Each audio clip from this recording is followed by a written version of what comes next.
Hello and welcome again to Casual Magic. This week I'm making a video because users like you have asked questions about where I buy cards in Tokyo.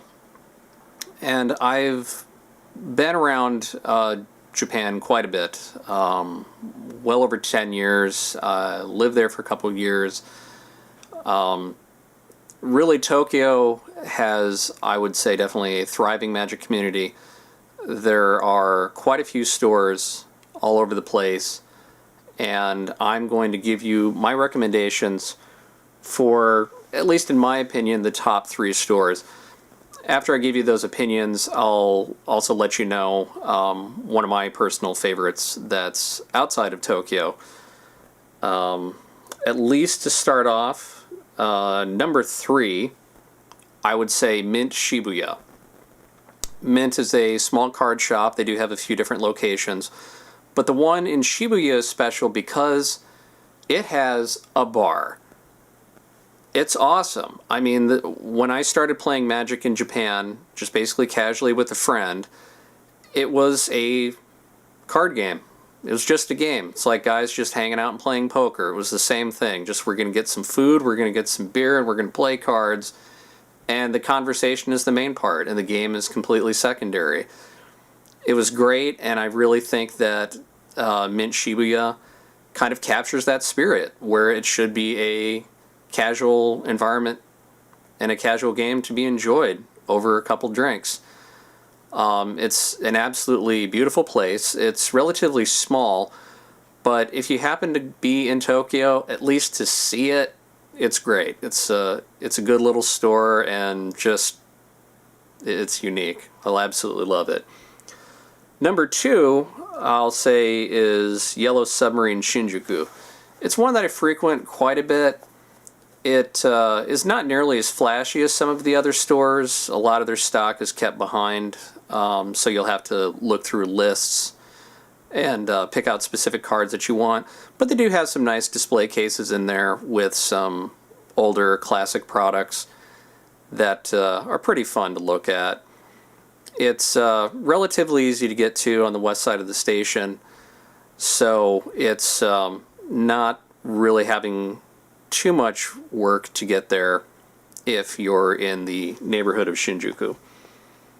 However, by far, number 1, my absolute favorite place to shop for Magic cards in Tokyo, it's by the same chain, Yellow Submarine Akihabara.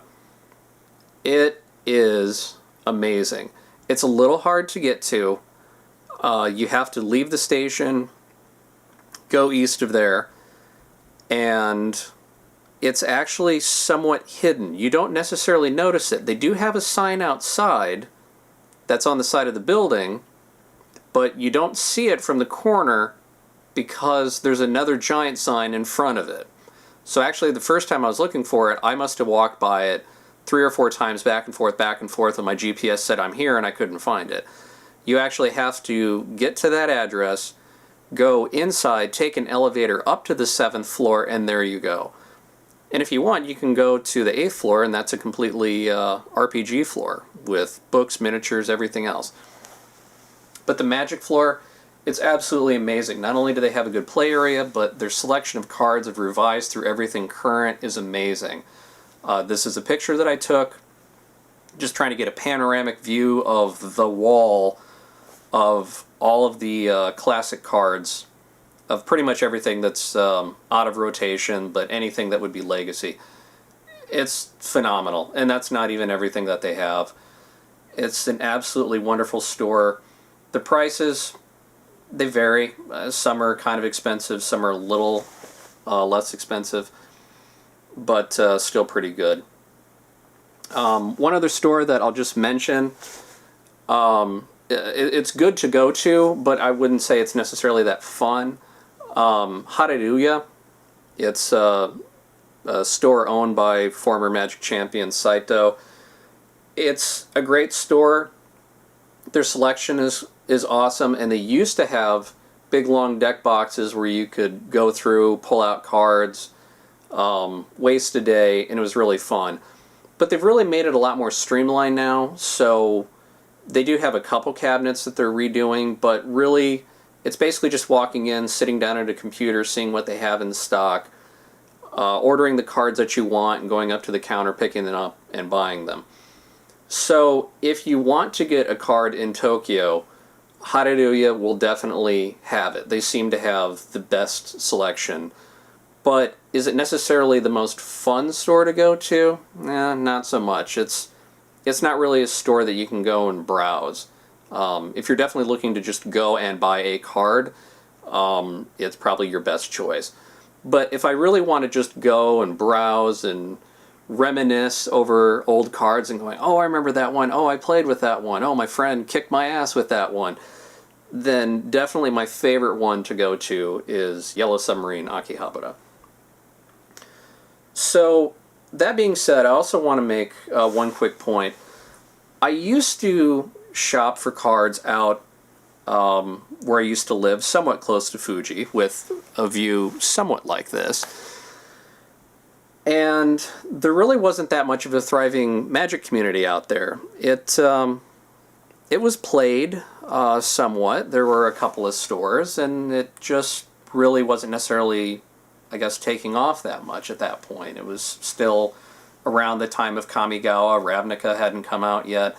So I think a lot of people were just kind of dumping their cards and getting out of the game because it really wasn't doing that much in Japan right before several of these Japanese guys really kind of came to prominence in world events. So at one of these giant used stores where you could buy anything, you could buy used clothes, used CDs, used video games, they would have Magic cards. And they would have them, now this is kind of a poor example, but they would have them in some sort of plastic pack of some sort, and you would get a stack of cards like this. And it might cost, let's say for this stack, something like $1. So, rather than buying a brand new pack of 15 cards and one rare, you could get a pack like this. You would probably see one or sometimes two cards on the outside, so at least you would know a little bit of what you were getting. And you could just stock up. And one time when I went with my friend, I said, oh, hey, look, it's old Magic the Gathering cards. I used to play this in high school, and then I kind of stopped playing in college because really no one at my college played. And he's like, oh, I've never heard of it. I was like, oh, okay, well, I'll have my parents ship over my old card box, and it's got some lands in it, and, you know, we'll buy some cards and we'll play. And so I slowly started to build up a collection. And the really bizarre thing is, I got a lot of gems out of what other people just kind of threw away. And I've thrown this one together just as kind of a quick example to show you. But let's say I would see something like this. I'd go, oh, Psychic Intrusion. You can reveal a hand, and let's see, yeah, it's not too expensive. Black and blue, yeah, alright, that might fit in with the zombie deck. Yeah, sure, why not? It's $1, yeah, I'll get this. Sounds like it could be fun. And so I would buy the pack, and I would buy several of these, and I'd go back to my friend's house and basically kind of just do deck building. I would, you know, pick and choose a bunch of the cards that I would get, build a deck for that weekend, we'd play against each other, and then the other cards would go for maybe a future deck or just go in the box and rarely be seen again. But I would go through it and say, okay, you know, alright, well, that's alright. Oh, Japanese card, alright, well, I'll just throw that in my Japanese box, and okay, foil, alright, that's fine. Oh, another rare, oh, Mana Confluence, oh, okay, that's good. Let's see, another Japanese card, let's see, another Japanese card. Okay, well, now I can go through and I can pick and choose what I want. So I had several old Japanese cards. These I just picked because they were kind of closest to the top of my box. But I wanted to show you something like this. So this is Days, which was a Nemesis card, which if I bring up this one here, so it's a colorless and a blue. Instant. You may return an island you control to its owner's hand instead of paying Days' mana cost. Counter target spell unless its controller pays 1.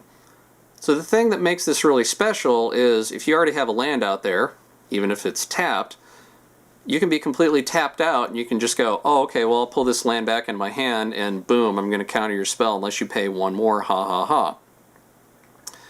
So for being a common, it's actually quite powerful. The thing is, this is one that I had as just a Japanese card. I just threw it in a box of Japanese cards and didn't really play with more than a couple and basically ignored it. Then a couple years ago I started going through on deckbox.org that was recommended to me by a friend, and I started cataloging all my cards because I thought, I've got too many cards, I actually need to know what I have. If I'm playing Commander, I need to know what cards I have and what essentially is a library now. So I started going through and cataloging everything.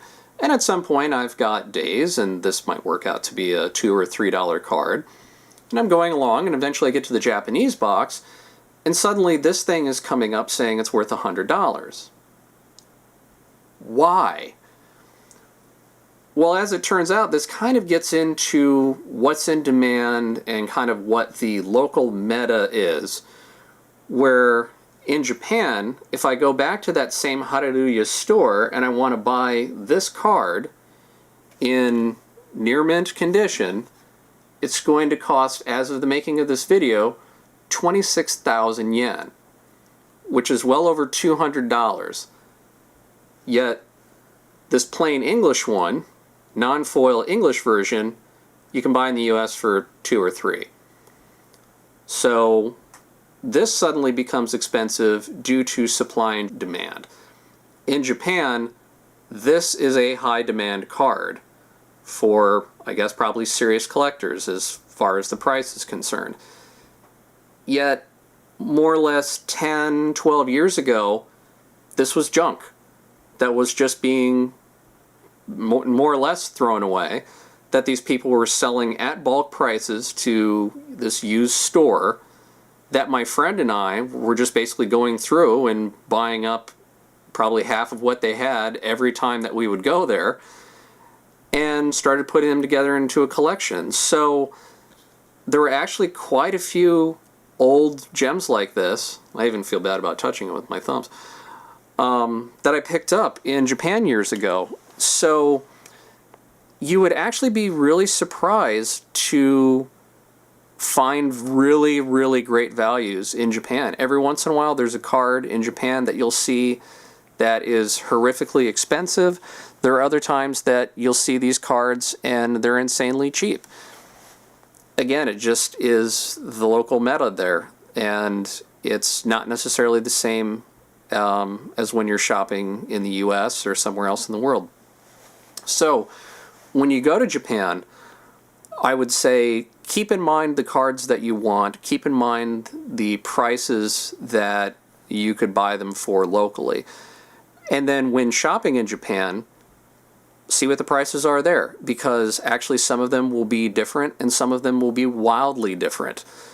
And you might luck out and you might actually get a really, really great deal just because it's a card that maybe no one is playing in Japan, yet in your local community is completely dominating to any other formats that are out there. So that's another main thing to keep in mind.